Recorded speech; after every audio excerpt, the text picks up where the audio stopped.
गायत्री मंत्र का जाप करें या फिर नाम जप करें, तो इन दोनों में से सबसे ज़रूरी क्या है, सबसे श्रेष्ठ क्या है?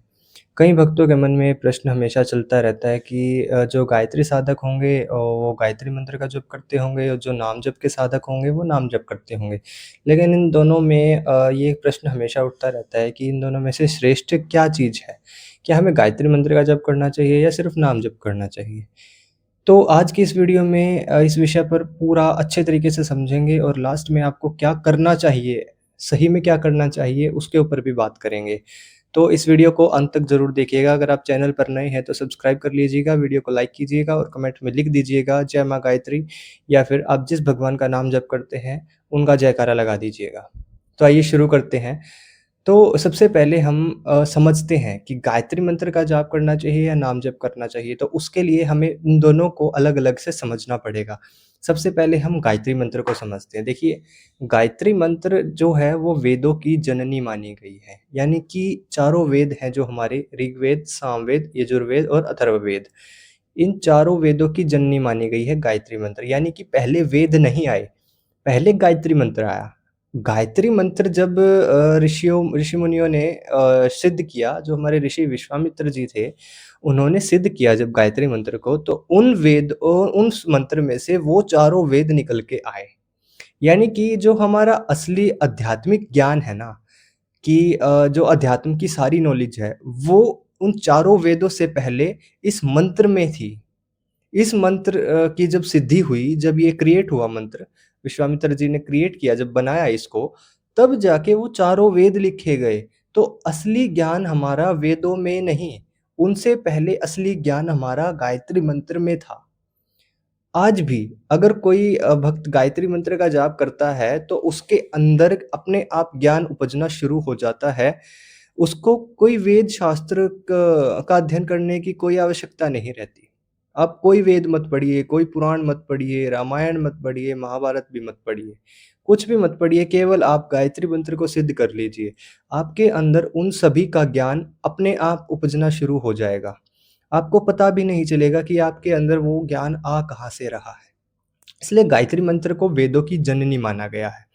अब बात करते हैं नाम जप की। देखिए, नाम जप मैं हमेशा कहता हूँ कि जो नाम जप है, वो अत्यंत शक्तिशाली है और आपके जो इष्ट देव हैं, जिनका भी आप नाम जप करते हैं, चाहे वो श्री राम प्रभु का नाम जप हो गया, राधा रानी का नाम जप हो गया, कृष्ण भगवान का नाम जप हो गया, फिर शिव जी का हो गया, किसी भी भगवान का मतलब नाम जप हो गया, तो वो आपके इष्ट देव से आपका जुड़ाव करने के लिए है। देखिए, नाम जप छोटा करंट होता है, लेकिन अत्यंत प्रभावशाली भी होता है। शुरुआत और अंत भगवान के नाम से ही हुई और बोला भी गया है कि कलयुग केवल नाम आधारा। कलयुग में तो नाम ही चलता है। तो दोनों की महिमा अपनी-अपनी जगह सर्वश्रेष्ठ है, गायत्री मंत्र की और नाम जप की। तो जो गायत्री मंत्र है, वो हमारी बुद्धि को प्रकाशित करने के लिए बनाया गया था। बुद्धि को प्रकाशित कैसे करता है? देखिए, गायत्री मंत्र में इतनी ऊर्जा समाहित है कि अगर आप उसका जप करते हैं, तो आपकी बुद्धि बहुत तेज़ी से प्रकाशित हो जाती है। जैसा मैंने अभी बताया पीछे कि आप किसी भी वेद शास्त्र का अध्ययन करना बंद कर दीजिए। सिर्फ़ आप गायत्री मंत्र का जप कीजिए। आपके अंदर अपने आप ज्ञान उपजना शुरू हो जाएगा। आपको पता भी नहीं चलने वाला कि वो ज्ञान आ कहाँ से रहा है। आपकी क्रिटिकल थिंकिंग बहुत ज़्यादा बड़े लेवल पर डेवलप होनी शुरू हो जाएगी। आपको पता नहीं चलेगा, लोग आपको इंटेलिजेंट, विद्वान, बुद्धिमान, जो भी वर्ड बने हैं ना, जो भी शब्दावली में से निकले हैं, वो सब आपके लिए लोग इस्तेमाल करना शुरू कर देंगे, मैं अभी भी बता रहा हूँ आपको। तो आप गायत्री मंत्र की महिमा को कम मत समझिए। अब ऐसी बात नहीं है कि आप नाम जप की महिमा को कम समझना शुरू कर दें। नाम जप की अपने आप में सर्वश्रेष्ठ महिमा है। जब हमारे पूज्य संत महाराज जी हैं, जो प्रेमानंद जी महाराज जी, वो हमें नाम जप करने को क्यों कहते हैं? देखिए, उसके पीछे एक बड़ा कारण है। नाम जप हमारी कुंडलिनी जागृत नहीं करेगा, वो हमें धीरे-धीरे कुंडलिनी जागृत करने के लेवल तक उठाएगा। यानी कि वो हमें वार्म अप होता है ना, जैसे हम कोई भी वर्कआउट करते हैं, जो वार्म अप करते हैं उससे पहले, तो वो वार्म अप है। नाम जप वार्म अप है। अगर आप नाम जप करेंगे तो आपकी बॉडी अंदर से हल्की-हल्की गर्म होना शुरू होगी। आपकी बॉडी कैपेबल हो जाएगी कुंडलिनी जागरण करने से। उसके बाद जब आप मंत्र का जाप करेंगे, किसी भी मंत्र का, चाहे वो गुरुजी के द्वारा दिया गया मंत्र हो, दीक्षा लेके जो मंत्र जपते हैं या कोई भी हो, गायत्री मंत्र हो, कृष्णाय वासुदेवाय, ओम नमः शिवाय, ये जो बड़े-बड़े मंत्र हैं, कोई भी मंत्र हो, आप में वो ऊर्जा समाहित हो जाएगी कि आप इनकी एनर्जी को कंट्रोल कर सकेंगे। अब बात करते हैं कि गायत्री मंत्र किसी पर्टिकुलर देवी-देवताओं का मंत्र नहीं है, वो परमात्मा का मंत्र है। अब परमात्मा यानी कि परमात्मा कि वो जिस ऊर्जा से सभी देवी-देवता भी निकले हैं। मनुष्य तो दूर की बात है, उस ऊर्जा से देवी-देवता भी निकले हैं। भगवान शिव, विष्णु भगवान और ब्रह्मदेव, तीनों गायत्री मंत्र का जप करते रहते हैं। भगवान शिव को तो गायत्री मंत्र इतना प्रिय है कि आप चाहे उनको जल चढ़ाएँ या ना चढ़ाएँ, चाहे आप ओम नमः शिवाय का जाप करें या ना करें, कुछ भी मत कीजिए, लेकिन आप गायत्री मंत्र का जप कीजिए, तो भगवान शिव आपसे बहुत अत्यंत प्रसन्न हो जाएँगे। आपको उनके ऊपर जल चढ़ाने की भी आवश्यकता नहीं है, ये मैं नहीं कह रहा, ये साक्षात शिव पुराण में लिखा गया है भगवान शिव द्वारा कि गायत्री मंत्र का जप करने वाले को के ऊपर मैं बहुत ज़्यादा खुशियाँ दे देता हूँ उस भक्त को, यानी कि उसकी बुद्धि इतनी प्रकाशित हो जाती है। तो अब बात करते हैं कि जो नाम जप होता है, ये तो हमने गायत्री मंत्र का किया कि ये परमात्मा का मंत्र है, ये किसी पर्टिकुलर देवी-देवताओं का मंत्र नहीं है। वैसे देखा जाए तो ये सावित्री मंत्र है, यानी कि सूर्य देव का मंत्र है। सूर्य देव में ऊर्जा समाहित है और सूर्य देव से ही हम सब जी रहे हैं। जो भी कोई प्राणी इस ब्रह्मांड पर, इस धरती पर जी रहा है, वो सूर्य देव की कृपा के बल पर ही जी रहा है। नहीं तो मृत्यु समान है ये जो लोक है। जैसे अभी कलयुग चला हुआ है। अब कलयुग यानी कि अंधेरा, अब अंधेरे को मिटा कौन सकता है? आप खुद सोच के देखिए, कलयुग यानी कि अंधेरा, अंधेरे को मिटा सकता है सिर्फ़ रोशनी, और रोशनी कहाँ से आती है? सूर्य भगवान से। और सूर्य भगवान का सबसे अत्यंत शक्तिशाली मंत्र माना गया है। केवल सूर्य भगवान का नहीं, इस मंत्र में विष्णु भगवान के 24 जो अवतार हुए हैं, उन सब का वास है। यानी कि सभी देवी-देवता आपसे प्रसन्न हो जाएँगे। अब नाम जप की बात करते हैं, तो नाम जप जो है वो पर्टिकुलर किसी देवी-देवताओं का होता है। जैसे भगवान शिव का, राधा जी का, श्री राम का, तो ये होता है।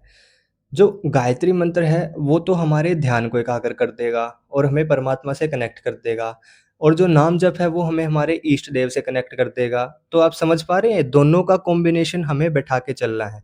अब बात करते हैं कि आपको करना क्या है? इन सब को आपने समझ लिया होगा, अब बात करते हैं करना क्या है एग्ज़ैक्टली। देखिए, आप किसी को भी छोड़ के नहीं चल सकते। गायत्री मंत्र भी ज़रूरी है, वहीं नाम जाप भी अत्यंत ज़रूरी है।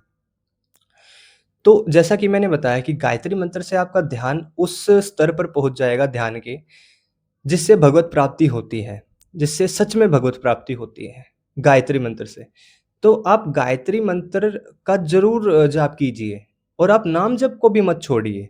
आप जिस भी पर्टिकुलर देवी-देवता को आपने इष्ट बना रखा है, उनका नाम जप कीजिए, खूब कीजिए, पूरा दिन जप कीजिए। लेकिन आप एक समय ऐसा ज़रूर निकालिए जब आप गायत्री मंत्र का जप अवश्य कर रहे हो। इससे होगा क्या? देखिए, आपको क्या करना क्या है और इससे होगा क्या? दोनों बातों का सटीक जवाब देता हूँ अभी मैं। आपको करना ये है कि आपको सुबह उठना है, ब्रह्म मुहूर्त में हो सके तो अत्यंत प्रभावशाली, मतलब जिसका कोई तोड़ नहीं।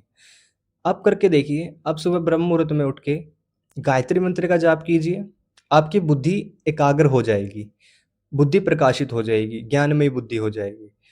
आपका जो स्तर है ना, इतना ऊपर उठ जाएगा, मतलब आप परमात्मा से कनेक्ट कर लोगे। आप जो भी चीज़ मैनिफेस्ट करना चाहोगे, वो आपकी लाइफ़ में मैनिफेस्ट हो जाएगी।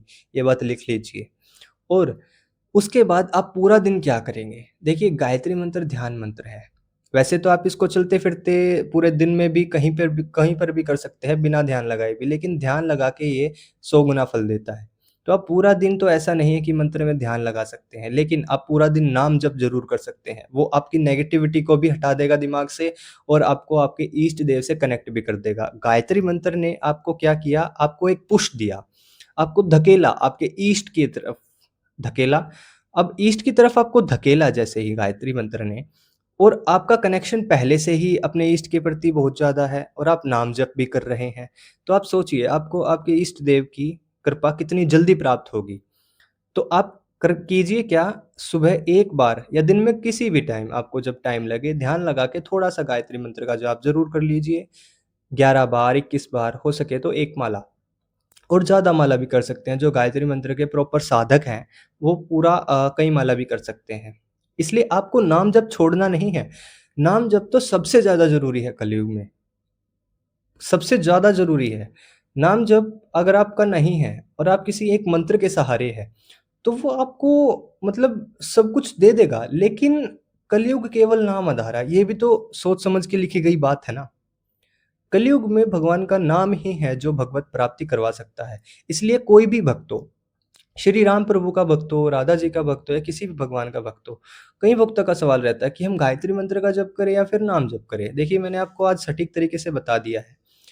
आपको नाम जप कंटिन्यू रखना है, बढ़ा देना है, मतलब नाम जप से ऊपर कुछ नहीं है। लेकिन वहीं देखा जाए तो गायत्री मंत्र से ऊपर भी कुछ नहीं है। गायत्री मंत्र में 24 देवी-देवता आ जाते हैं। नाम जप आप किसी पर्टिकुलर देवी-देवता का करते हैं, तो अपना कनेक्शन बिठाइए। अब मैंने आपको पूरा प्रॉपर तरीके से समझा दिया है, आपकी बुद्धि में जब ऊर्जा होगी तब आप नाम जप को पचा पाएँगे। ये है इस वीडियो का निचोड़। नाम जप से ऊर्जा प्राप्त उसके गायत्री मंत्र के जाप से ऊर्जा प्राप्त कीजिए और नाम जप से उस ऊर्जा को पचा लीजिए। आप सिद्ध हो जाएँगे और आपके आपके ऊपर आपके इष्ट देव की कृपा अवश्य बनेगी। आप लिख लीजिए ये बात। तो इसी के साथ वीडियो का अंत करते हैं। अगर आप चैनल पे नए थे तो सब्सक्राइब ज़रूर कर लीजिए और वीडियो को लाइक कर दीजिए। कमेंट में लिखिए आप जिस भी देवी-देवता का नाम जप करते हैं या गायत्री मंत्र का जप करते हैं, और ये भी लिखिए कि अगली वीडियो आपको किस टॉपिक पर चाहिए। जय श्री राम, जय सनातन धर्म, जय गौ माता।